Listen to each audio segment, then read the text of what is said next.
that we give insights into what the recruitment process looks like for HR and what that means for you as someone who's applying for jobs. So a couple of housekeeping things to begin with. Firstly, we're using a new platform for this webinar, which our speakers have already experienced. We've had some technical issues getting everyone in. Hopefully it will all be perfectly smooth from now on, but if we have any technical issues, please do bear with us. And we'll be recording this session. Cameras and microphones have been disabled for the audience, so you won't appear on the recording, but please use the chat to ask questions and make comments. Just be aware that we might read some of those out on the recording. And my colleague Ali will be posting useful tips and links in the chat. We'll be talking through questions that were submitted when you registered. We've had hundreds of questions submitted, so unfortunately we won't be able to answer every single question that got asked, but we've tried to pick the ones that we think are most universally applicable, and we had quite a few that were quite similar, so hopefully if you did ask a question you'll get something really useful out of today anyway. And if we have time towards the end, we'll answer some of the questions from the chat, so please do put in any questions that you have. Great. So today we're talking about job search success, and in particular how to plan and manage your job search in a way that will work for you.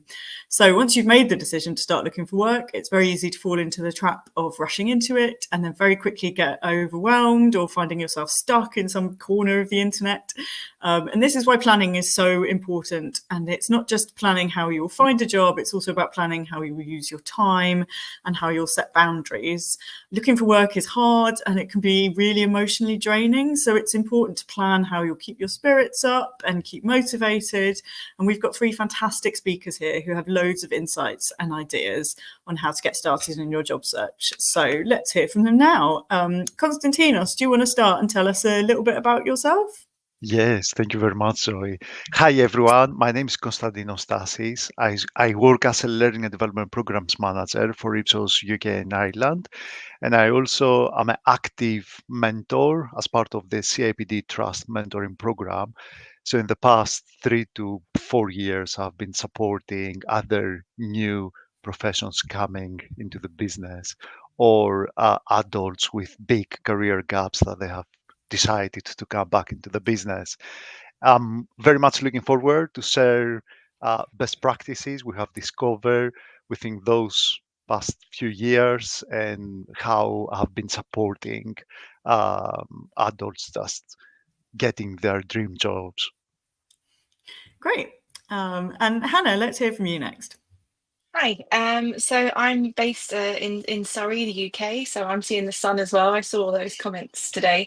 I work for a SaaS company, Contentful, as the principal people program manager. So essentially I'm in charge of change and transformation programs that are, contributing to our people strategy and our culture here at Contentful. I got involved because I started speaking with Zoe around my career pivots. I don't come from a strict HR background, and we were having an interesting discussion about how that might benefit people if they want to have a shift in their career. I'm also a working mother, so I had some time out of the business. I utilised a full year out of working and experienced that hesitation going back into work and having a lack of confidence in just that year gap. So I can speak to both of those things, I think. Great. And finally, Crystal, let's hear from you. Yeah, hi, good afternoon, everyone. I'm Crystal Xiao. I'm the Senior People Partner at the Lego Group. So yeah, very cool company, I would say, that I work for. I have been working a bit with the CIPD Trust. So initially, a few years ago, I was part of the Mentorship Aspiring HR Director mentorship. So I learned so much there, and then thankfully they've asked me to come and speak in January into something that was quite similar to this session today, and obviously I must have done a good enough job for them to invite me back again. So I'm really looking forward to sharing my knowledge and hopefully inspiring you guys. And I'm also one of the chairs for the CIPD in Central London branch. So yeah. Brilliant. I'm guessing, Crystal, it never gets boring saying I work at Lego. I can't imagine that ever really wears off. Never does, no. Brilliant. Okay, so we're going to start off with a question for the audience. We've got one of our poll questions. So the question is, what do you find most challenging about job searching? And we've got a list of a few things: staying motivated, finding vacancies, writing applications, networking, interview prep, getting responses from employers. I always find that it's that motivation bit that's the most challenging. I don't know if any of our speakers have anything that they find a particular difficulty with job searching. Yeah, I think the one that originally was peaking in numbers was the networking thing. That's not something that comes naturally to me, not in human form anyway. Networking on social media is a little bit easier for me, but having to go into a big room or a forum where you're seeing lots of different people, that's way outside my comfort. So I resonate with that one. Yeah, absolutely. Yeah. I think you're not alone. I think there aren't many people who love networking. Great. Yeah. So interestingly, that's quite high. So we can see that's at 20% of you have feeling quite a lot of anxiety about that. And interesting to see the getting responses for employers is one of our top ones. Yeah, I know a lot of people can sympathize with how challenging that is. And I think that's not something you can control. So it's all about thinking how you can spin those things to your advantage, isn't it? And how you cope with not getting a response, because you're not going to force anyone to respond to you, unfortunately. Great. So let's get started on our questions that we've had submitted. So the first one we've got, starting with quite a big one this time, is I've not had to job search for 20 years. How do I begin?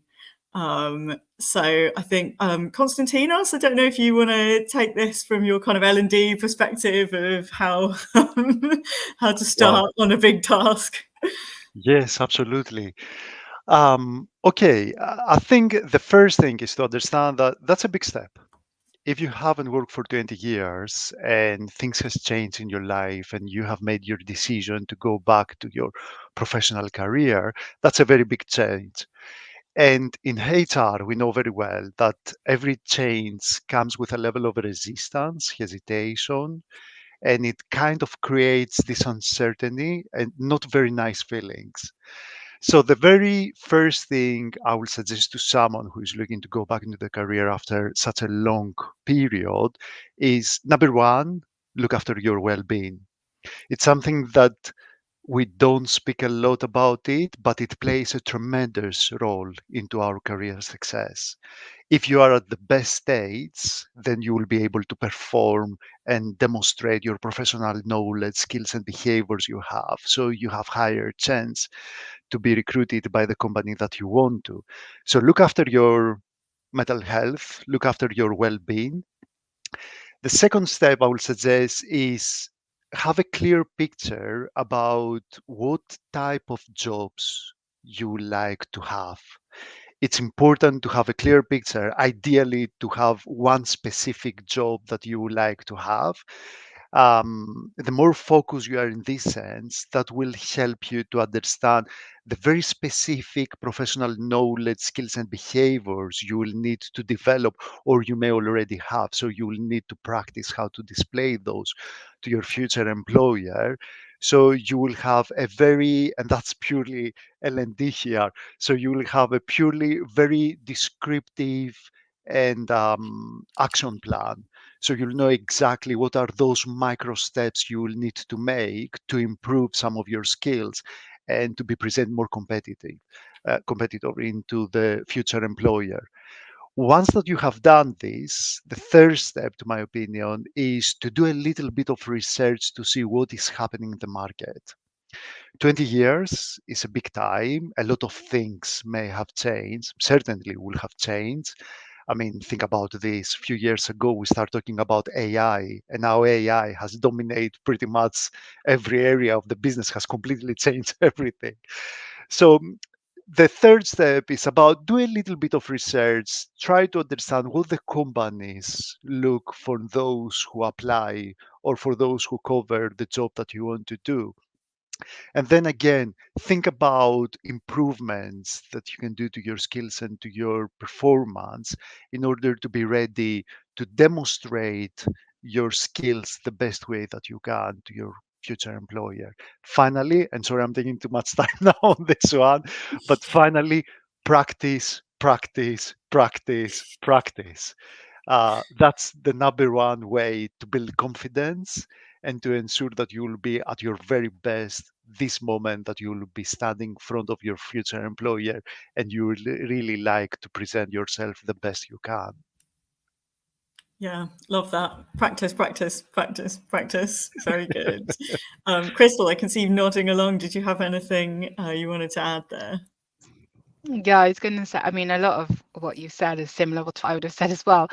Just like you said, the practice, probably we'll see in this session, I probably say research quite a lot, research. So I really like that was mentioned.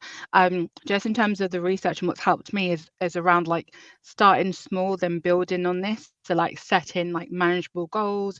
So maybe today you're going to research 3 companies. You're going to like look in terms of their values, what they've got to offer, you know, if they've got any reports on them, just like really research on that company and see, and you know, the company I would put a job for with, or maybe not. So the landscape as well. Yeah, landscape in terms of job search looks very different, changes so much. You know, we've got applicant tracking systems. Well, we've got AI, whether it works or for you or doesn't, but the, you know, the AI, the algorithms are all there as well. But I think also that the support you get now, like even if you want to like you know, get some free courses to get familiar with new tools that maybe you haven't been familiar with before. Some you have before on LinkedIn, can just to get some free courses on LinkedIn, or even like what you did as well, just how you can get more familiar with these tools, and so they're not so overwhelming. And just on that, we expand on help like from your network, your research, like no matter like whoever you've worked for, I'm sure people want to support you because you're not alone in doing this. You know, the world of work may have evolved, but you still have experience that's valuable. So yeah, just get as much support from those people around you as possible. That's probably what I'd build on. But you said most of what I was going to say anyway. Yeah, Crystal, I think we're having some issues with your sound, but I think we got most of that. No. But yeah, I don't know if there's anything you can do there. But yeah, we'll. I just wondered, Hannah, if you had anything to add. I'll try and put my sound higher. Oh yeah, I think you're breaking up a little bit. Crystal is the thing, so I don't know if you want to. If there's anything you can figure out there. Yeah, Hannah, I wondered if you had any further tips. I think we've probably covered almost everything, but if there's anything you have for someone who's starting that job search after a long time having not done it, yeah, please let us know. Yeah, I think when I start a new task, whatever that is, this is the program manager hat on. It's about, and I think Konstantinos said this, it's about breaking it down into smaller, more achievable tasks. So you know, it can feel overwhelming, especially after 29 years. That's one huge mountain to climb, and if you look right to the top of the peak of that mountain, it can almost scare you not to try and climb it. So it's like one foot in front of the other, breaking it down, thinking very programmatically about your approach, becoming a specialist in terms of, you know, what it is you're going after, and really honing in on those skills. And to Crystal's point, research the companies. I find like a scattergun approach, or, you know, casting the net wide isn't always the best approach. So being really programmatic and prescriptive around your search, and breaking it down into smaller, more achievable things can feel less overwhelming. Yeah, great. And I think one thing that Crystal was saying, I don't know if everyone caught this, was just about thinking about your support network and making sure that you're leaning on that. And I think that's also really important, isn't it, for just making sure that you've got all that, you've got your tasks that you're doing, you've split it down into micro tasks, but making sure that you've also got something kind of buoying you up in the background as well. Yeah, great. So we'll go on to our next question, which is, What key skills should you consider refreshing when entering the job market after a lengthy career break? Crystal, I think you were kind of touching on this a little bit. Should we see if your sound has improved at all? Oh, she's completely frozen, I think. Okay, well, maybe Konstantinos, you want to pick this up? All right. Yes, of course. I think one of the first one is going to be about time management. Try to find a job. It's a job by itself, and it takes a lot of time, especially when you start kind of thinking about what are those kind of skills and knowledge that you need to sharpen a little bit to develop. That will take even more time. And if you consider that we have our private lives, and we have our responsibilities, honestly, it takes time and time and time. So it's good to kind of have the bigger picture of how you're spending the time within the day, and ensure that you block some time within the day, ideally some hours within the morning and some hours within the afternoon, that you completely focus on this task. So time management is the number one. The second one is about presentation. It's about communication skills. It's about having the confidence and the ability to demonstrate the key achievements, the impact you can bring to the business, as well as all those professional skills and knowledge that you carry with you and can be very supportive for the organization you want to work for. I will start with those two, and I cannot emphasize how important it is, again, within this time, to focus on skills that promote your well-being. It's important to work in parallel while you're trying to find a job, because it is a threatened situation, actually. It can be a threatened situation. Great. And Hannah, I wonder if you've got any thoughts about this. I know we talked previously about AI and kind of how people might upskill in that area. Is there anything you want to talk about that? Yeah, so I mean, we mentioned AI earlier. It's become such a huge part of everyday life, even if you don't realize. So, firstly, it's not something to be scared of. So we're probably already using it without realizing we are, because most companies have integrated AI into their product offering anyway. WhatsApp, even today, messaged me via AI. So, I would say having a skill set and knowledge of AI and awareness of how you can apply that to yourself in your everyday job to make yourself more productive is certainly a skill set I know that my company are looking for, but I also know people across technology and other industries are. There are new roles every day spinning up where they are asking for this unicorn that has AI experience. And I feel like it's a real niche that if you can get in quick with AI and get confident with it, it's certainly a plus. And that can be as simple as, I use ChatGPT every day as almost like my assistant. Sometimes when I want to get comms done, so comms is really important in like an ever-changing world, especially in the SaaS world. Things change from day to day, and so I have to be really conscious around creating comms that appeal to hearts and minds of employees, really talking to why the change is happening and getting them through that kind of change curve cycle. I use ChatGPT every day to do that to me. I type in demographic, age 35 plus, global company, and it spills out all of this thing. And it would have taken me 3 hours to write that, and it's doing it in 10. And of course, there's always needs to be a human element and human touch. But I think having a skill set with AI or being confident using it is certainly a plus at the moment. Great. Crystal, we've got you back by the looks of it. So reappearance, fantastic. So we'll go on to our next question, I think. So we had a lot of questions about CVs. So we've gone for a few sort of almost quickfire ones. So how long should a CV be ideally? Crystal, do you have an instant answer for me? Can you hear me okay?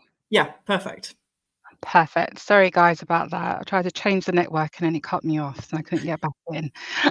Instant answer would be no more than two pages is what I would say as an instant answer. I think it's a good question that people do normally ask.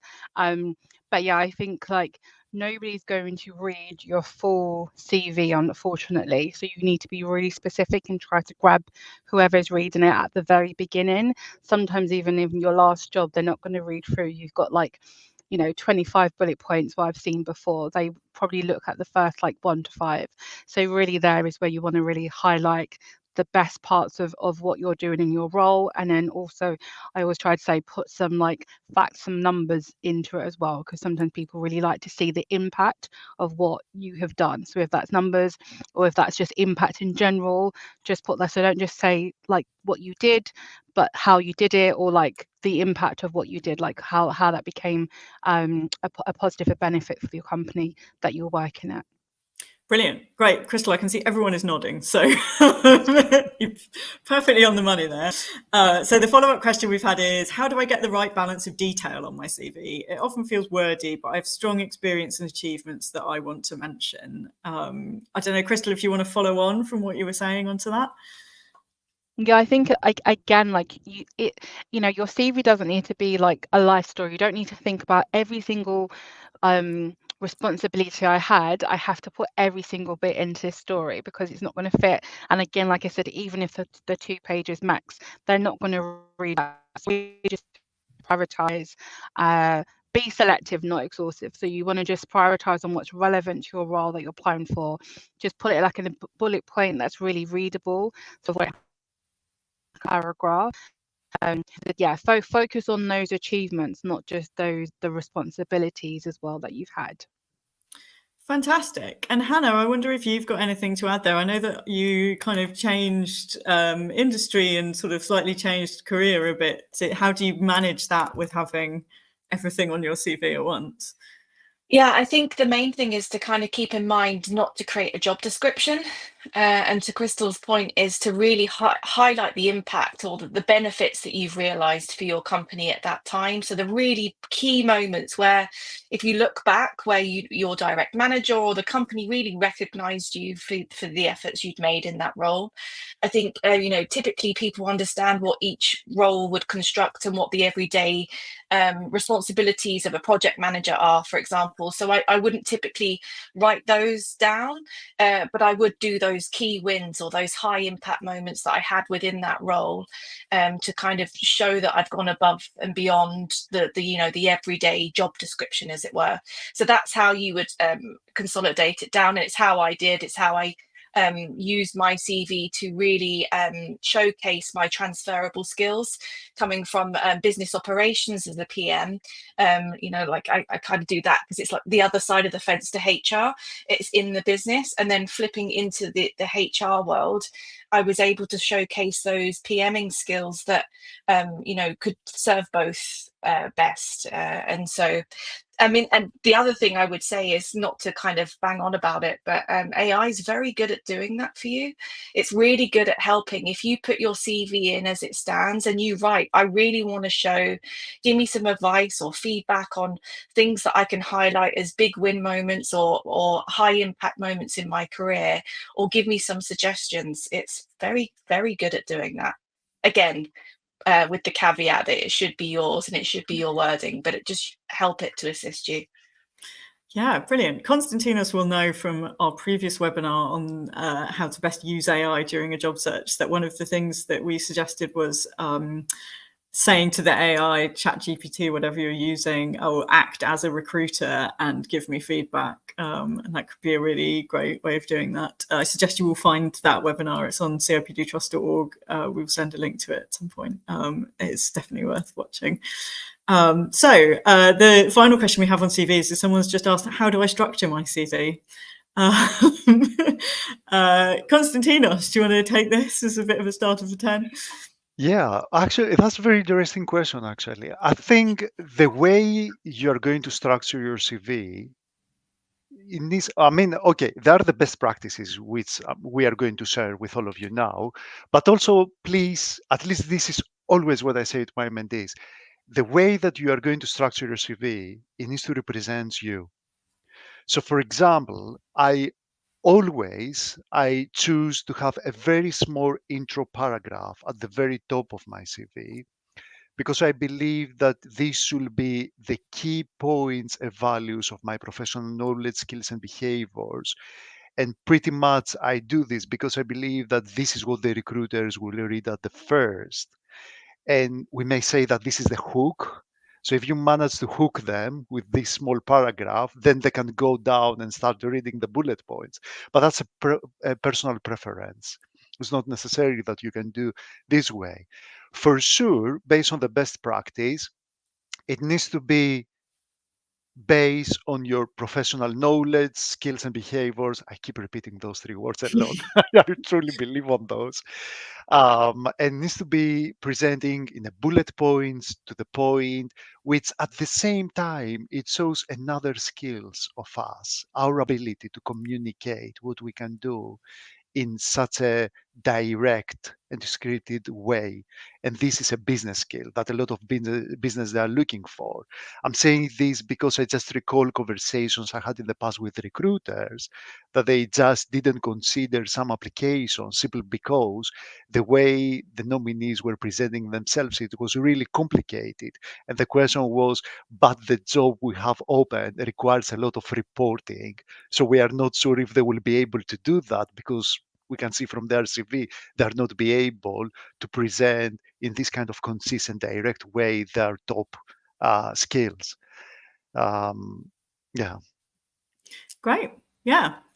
Crystal, I imagine you see quite a lot of CVs in your job. Is there anything you want to add about how to structure your CV, how to begin on that first bit? Yeah, I think the only thing I'll just add on to that is that, yeah, I really do think it's good to have, that hook, how to hook them at the beginning, but just be like very mindful of the words that you use in that. Because sometimes I see a lot of like buzzwords, like I'm good at problem solving, or just those buzzwords that people may think that would be really good to put into that. But everyone has when you're looking at so many CVs, you have so many people that have the same words. So try to make it like as personable and genuine in terms of yourself. So if that's the area you're going to try and hook them, try to really hook them with something that's really going to hook them, really, like the things that you're really proud of, or that you can really do, that you want them to see as soon as they like open up your page with your CV, is what I would say. And yeah, it's all up to people's preference, like, education wise, like where do you want to put it? It all depends. I say if you've been working for a while, like maybe you can put your education at the end, but then if people are quite new to the working their career, I'd say put it at the beginning, because potentially you don't have as much work experience, so put it at the beginning so they see your education. But that's all personal preference. But like I said, try to keep it concise. Like I said, put those numbers if you've got the impact, if you can pull it. Don't just say like what's the word that some people sometimes say, like, I'm responsible for managing projects, or responsible for doing that. Actually say I led in project and I delivered Y result. I kind of feel like really like highlights what you've done, because those, I think, Hannah, you said, is it, don't make it look like a job description. So how is it personal to you in terms of what you've delivered? But yeah, brilliant, great. Yeah, so really focusing on those achievements, I think, is key, isn't it? Yeah, fantastic. So we've got our next poll question now, which is, hopefully if it will appear, how much time per day do you spend on your job search? So yeah, we've got a full range, a couple of hours, 6+, 4 to 6 hours. Yeah, it looks like we're on the kind of 1 to 2 hours is kind of edging it up there, and a few people on 2 to 3, and a couple of people spending more than 6. I don't think I spend more than 6 hours on anything per day, I have to say. Very impressed with those people. So quite a range here, although I can see that in that kind of lower, that 1 to 2 hours is really winning out. So yeah, we kind of We've touched on time management a bit already, but our next question is kind of specifically about this. How do I balance a job search with other demands on my time? I think this is particularly one of the challenges if you have been out of work for quite a while and you have to kind of start getting back into that rhythm of looking for work. I think that can be particularly challenging. Crystal, I know that previously you've shared your kind of timetable for how you were managing your job search. Do you mind just going over that again for us? Yeah, no, it's fine. And I'll just caveat, like at this point, I was made redundant. So if you think about the timing that I was doing it, you might think, how does that work with your norm if you were working at the time, but I wasn't at the time. I always felt like I wanted my CV to be the first CV that the recruiter would see in the morning when they would log on with their coffee or whatever. When they log on to their laptop, I want to be one of the first CVs. So I would only apply for jobs between like the hours of like 7 a.m. to about 3 p.m. Because I thought even if a job had been advertised at 5 o'clock in the afternoon, evening time, if I applied for that job, most likely the recruiters turned off work. So when they've come in the morning, they've probably got about 200-300 people that have applied for that job during the evening. But I want to be at the top of the pile because I know they're not going to go through all of those CVs. So yeah, I would literally wake up. I would treat like I was working. I would wake up and 7 a.m. I'll get myself all ready, like so I know mentally I'm working rather than like in my pajamas or anything like that. I would like get myself all ready like I was working. And yeah, between these hours of like 7, give myself a lunch break 100% because they're also having a lunch break. So I give myself a lunch break where I may go out for a walk and just like, yeah, just because those hours are quite intense, isn't it? So you want to like make sure you're looking after your own well-being and doing other things that are not just looking for a job. But yeah, I would get up and work from about 7 a.m. to about 2 p.m. Applying for jobs. So yeah, I was definitely one of those 6+ people. But when I looked for a job while I was working, I would still start from around 7 a.m. But obviously I would stop when I was about to start work, and then maybe during my lunch break I would spend some time looking for a job doing that. So then yes, I'd be probably in the same bucket as 1 to 2 hour or 2 to 3 hour people. But that's what worked for me. No, that's great. And I think just deciding that you're going to have set hours to do it, I think is really important. Things like job searches, I think, can sort of sprawl into all of your time and you can always feel like you could be doing more. And I think having some of those boundaries is super helpful. How about you, Hannah? Do you have any thoughts about kind of that balance of time and how to manage that? Yeah, I think it's paired with my earlier comments around breaking things down. Like humans aren't, we weren't made to sit at desks and look at computers for hours a day, which is typically how job searching is done in this day and age. So it's being mindful to have breaks throughout that time. 20-minute intervals is best. There's lots of research around, how even revision. I mean, it's kind of the same thing. If you're doing this intense work where you're staring at a screen, you have to go and take yourself away, because if you don't, bad habits creep in, mistakes could be made. You could be saying in a job application that you've got this attention to detail, and yet you're making spelling mistakes because you've been sat at the screen for too long. That is one that comes up a lot actually when I'm going through CVs. So I would say definitely break it down into sections and don't do big chunks of hours on end. Look after your well-being and take that break. I feel like putting in an application or on your CV that you've got good attention to detail feels almost like it's guaranteed that there will be a spelling mistake in there somewhere. Every time I've had to answer a question on that, I'm always like, oh God, this is almost certain that I'm going to have made some terrible error here. Konstantinos, did you have anything you wanted to add, particularly on that kind of well-being thing? I know we've touched on this a fair bit, but just like that time management and getting those things right. Yeah, regarding the well-being is super, super, super important. When you try to find a new job, it requires such a strong mental work. You need to be there. You need to be focused. Also, I mean, from one person to another, the story can be completely different. People try to find a job at the same time they try to manage their personal lives. There are some people that they need to find a job as soon as possible simply because they need to pay their bills, while there are some other people that they have the ability to take a little bit their extra time and to ensure that they want to find exactly the job that they want to. So from one person to another, the situations can be quite different. But the bottom line is that certainly just having regular breaks, going outside, especially when the weather is such a lovely as it is today, sunny and nice, that will really kind of recalibrate your thinking process, will kind of create this kind of motivation feeling that you require to see things in a positive way and focus on what's really important. Sometimes I found I was doing this when I was looking for a job. Sometimes you stuck to some processes and procedures companies have in place, and after a break, you realize that actually, was this worth it? Just me spending so much time about just ticking the box and understand exactly how to follow the steps of the company, rather than ensuring that I present myself the best I can and ensuring that I display really who I am and how I can support and how I can bring impact to the company. Yeah, brilliant. Great.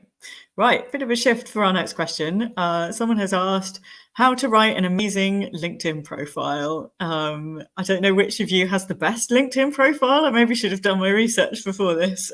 So maybe just whoever wants to take this can go.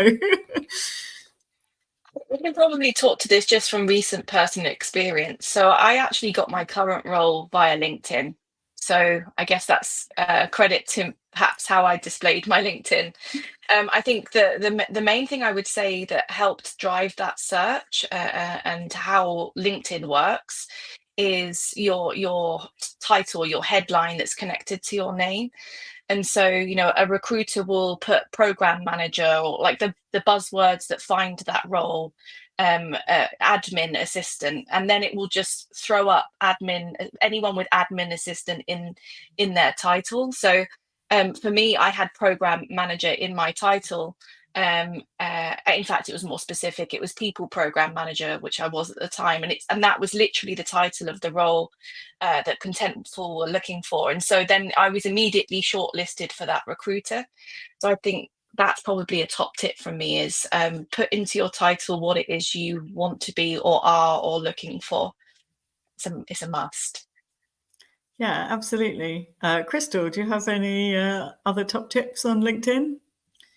Yeah, I mean, I also found my current role on LinkedIn, but not the way that Hannah did. Just being like more active on there and actually seeing that my manager now, but she was doing my role first, had been promoted, and I'd seen it because I'd connected with other people on LinkedIn, and I'd seen them actually engaging and congratulating her, and then I was like, great. There's a position available here. Let me go and find. The role hadn't been even advertised yet. I think it was a couple of days afterwards, but I was like switched on because I was so active on LinkedIn and making sure I was networking and connecting with people, and I applied through that way.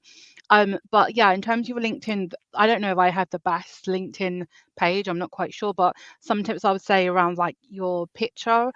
Sometimes I do like a good LinkedIn stalking. Like when someone's applied for one of my jobs, I like to go and look on their LinkedIn page a bit. So just be mindful, like the image that you put on.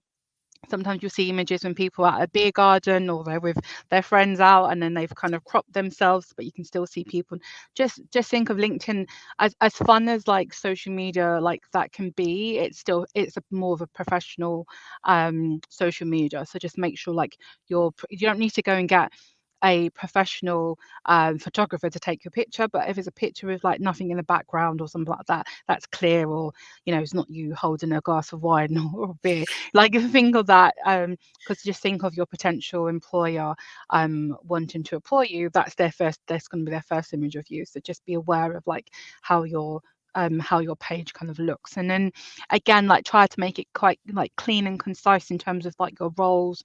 Some people have like bullet points, of the roles that they've done, their responsibilities. You can do that, or just put the job title. Is completely up to you, but just make it look clean. If you are going to put bullet points, just don't put again like 25 bullet points on there. Just try and make it quite clean and easy to read, I'd say. Great. Yeah, and I guess moving on from LinkedIn, and I guess, Crystal, you've kind of touched on this really well. We had some people talking earlier in the chat about kind of fear of networking. And I think LinkedIn is quite a good way to just kind of get your feet wet in terms of that. Yeah, do you want to talk about how that can be used effectively? Yeah, I think LinkedIn is great in terms of that, because especially if you're an introvert, you don't actually have to go and like physically approach someone, tap them on their shoulder and talk to them. You can just add them. So I think that's quite good. And most of the time people do accept, if you've added them. So it's all, I think LinkedIn is good in terms of like building your network, because you'll see things that will be on your network that you may not actually see on the LinkedIn jobs. Like I said, a job that's coming up, or sometimes people actually put in their like status message, like I'm looking to speak to people that have this experience. They don't even put a link in for a job, so you wouldn't know that unless you had been connected with them, or someone that's you're connected with has liked that post, so therefore you can see it as well. So I think it's really good to be active on there and have as many like people in your network as possible. I'm not saying like day one go and get 500 people.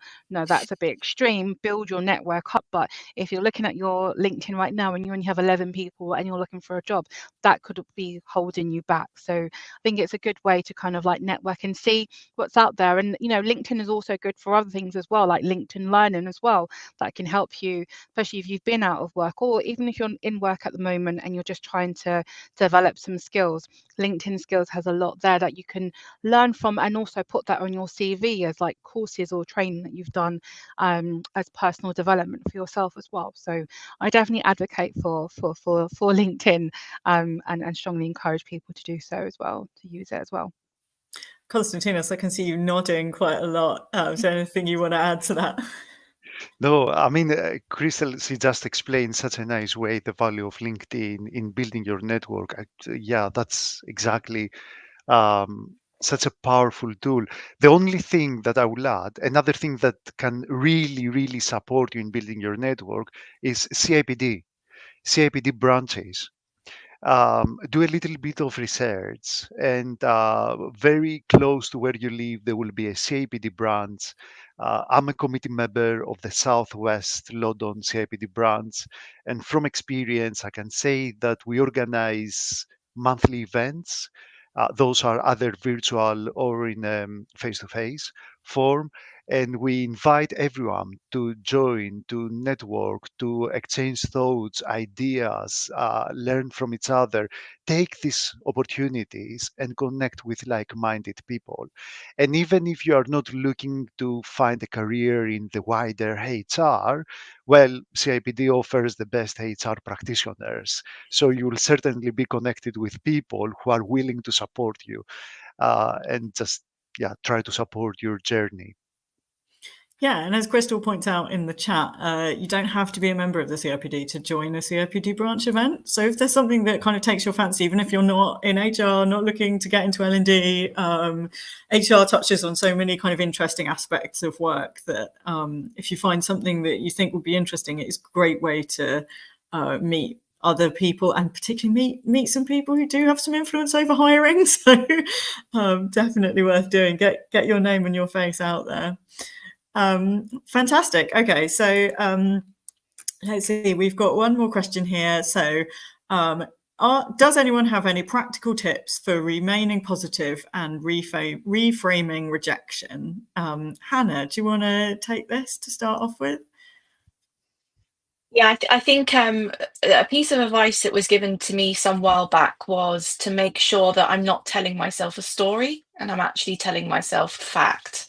So, if you're in this world of rejection, which typically, a job search can feel like, the story you could end up telling yourself is probably quite cruel and not true. So then you have to keep coming back to the fact. And the fact is, we're in a world where there is high demand for particular jobs, or it's not my time yet. It's coming back to the data. It's not telling yourself a story, because that internal dialogue can can lead you down a dark path. And I've been there, and I really did lose my confidence when I was returning to work after maternity leave. I told myself I couldn't do things. I'll never be able to stand up in front of someone and talk again. I can't create a presentation. Actually, that was a story. And the fact was that I'd done all of this stuff before, and I'd done it successfully. So it was trying to take myself away from the story and really plant myself in the fact and data. Yeah, absolutely love that. Focus on the facts and not on the stories that you've accidentally told yourself. Yeah, absolutely. Crystal, do you have anything to add there? Yeah, I'll say, I mean, you may have heard it, take it as a learning experience. And sometimes it's hard to do that when you're in it, but actually you can take it as learning for the next one you go for. I mean, rejection, it unfortunately is going to happen, but it can only, you have the decision if it's going to break you or make you stronger, but don't sit in that rejection by yourself. Like we've talked about well-being, but also like in terms of support, your support network, talking to them about it as well, because it can be, let's not sugarcoat it, being rejected for like you've been looking for months and you haven't got anywhere. It can be really hard on yourself, but don't sit in that by yourself. You have people around you who will support you, so really lean into those people and just learn from it. Try to build yourself up, try to build that resilience, keep on going, because it will get to the point where you will get something that you really do want and you'll be like, I went through all of that because of where I am today. Like you'll be able to look back, but when you're in it, you can't look forward at times. But when you do get forward, you can look back and see that's what it made me the stronger person I am today. But yeah, I'll definitely say speak to people. Don't just sit in that rejection by yourself. Yeah, absolutely. And I think I would add on to that. Don't be afraid to tell people how you want to be supported. I think one of the worst things about job searching or about any similar thing that's slightly out of your control is people constantly saying, oh, and how's it going? If it's not going well, that can be terrible. So I think don't be afraid to say, oh, can you just not ask me that all the time? Yeah, Konstantinos, do you have any top tips, remaining positive, reframing rejection? I also my recommendation is the number one by far is to talk, to express your feelings, talk about your feelings. That will also help you to understand your feelings. That's important. Sometimes we feel something, we call it anxiety, but we don't really understand what that is, from where that comes from. But when you start talking about this with family members, with friends, with mentors, then you kind of start understanding exactly what has triggered this fear, anxiety, and so on, which will help you to understanding and deal with it. And a personal thing, what I do a lot, it has helped me massively. I've been suffering from high levels of anxiety. As you may imagine, as an immigrant, I came to the UK about 11 years ago. I wasn't talking English. I couldn't speak English. I had absolutely no clue about what HR is, but I had the ambition to work in the wider HR area. So the anxiety level, it was quite high. What saved my head, it was exercise. I hate running, but I was running and running and running because I realized that actually it helps me mentally a lot. Yeah, that's great. Yeah, and I think recognizing those things is super important as well. Like that you feel better if you get out, if you get some exercise, and that can also be part of your job searching. It doesn't have to be those 6+ hours you're sat in front of LinkedIn pinging out applications. It can also, part of it is also those things that keep you going. So super important to schedule time for those as well. Great. Well, we've had quite a few questions coming in from the chat. I'm going to start with, someone has said, if you require X years of experience, but your CV only covers Y, so I'm guessing that's less. So let's say if you require 10 years, but your CV only covers the last 5 years, how do you show this? I.e., I have 30 years of experience, but my CV only details the last 10. I think the applicant tracking systems don't pick up on this. How can you avoid it? I would say, just before I go to any of the panelists, when you say that you think applicant tracking systems don't pick up on something, that is a story that you are telling yourself, and you just need to be careful about those things, because it's very easy to assume the reasons why you're getting rejected out of systems, and always challenge that, I think. Yeah, but does anyone have any thoughts on that, about how you kind of cover a long career on your CV and but still make it concise? Crystal, you've got your 2-page rule. How do you manage that? I mean, personally, first of all, I'll say from a D&I point of view, applications, they should not say you need X amount of service or X amount of years. So when I saw the question, I was a bit like, yeah, that they shouldn't say that, because that's discriminating a lot of people by saying you need like 10 years experience, whatever. That's, age discrimination, other protective characteristics in terms of that. But I'll move on from there. I would say that if you feel you don't have the if you have the experience, like say for example, the role that you're doing, you've been doing it for less, but maybe some of the parts of the application, the job profile, you could say that you've got that experience in something else that you've done. So whether that's from personal stuff, like so if it's asking for like, oh, you need 10 years of leaderships, for example, but in your work experience you've only got 5 years, if you've got another 5 years of leadership from being a leader in the football team, or being a leader in like maybe something that you were doing, a team leader, or in a supermarket or something like that, that wasn't exactly the role that you're doing today, I would say actually highlight those other leadership stuff that you've done. I mean, I have 11 siblings. Obviously, I'm a leader of 11 siblings, like, HR in my family. But where else can you see that kind of leadership in your life? I would say highlight that as well to add to the years. But like I said, personally, I for a role shouldn't be saying that you need X amount of years, is where I would say anyway. But I don't know if that can help. Yeah, I think we're already seeing people in the chat saying, but we are applying for roles that are asking for this. So I think it's that balance of, ideally employers wouldn't be asking for that, but they are. No. So another question that we've had, this is, I think, a fairly straightforward one, is should you have different CVs for different areas of work that you're looking for? So if you're looking for different jobs, different kinds of jobs, I guess, should you have different CVs? Konstantinos, do you want to take this? Well, I think a simple answer to this is yes, absolutely. However, the reason that I hesitate is about your CV should be able to demonstrate your best knowledge, skills, and behaviors, and those should apply directly to the jobs that you want to apply for. But the reality is that a lot of companies, especially the corporates, they have some specific requirements that they are very much related to their values or their mission. So certainly I will encourage someone to adjust, not to fake, not to say something that they don't have and just present in the way that they have it, but what you already have, the already current skills and knowledge you have, how those can contribute to this specific company's mission or values. Yeah, great. That's excellent. Hannah, did you have anything to add to that? Yeah, I think it's a dead giveaway as a hiring manager or a hiring champion in a company if you're receiving a generic CV. I always think it should be tailored, even if it's tailored, supported with a covering letter. But yeah, I would say, going back to like the top end of the conversation, being really specific about the role that you want, showcasing the skill set that you have for that role, which obviously would mean that you have to have a tailored CV to display that.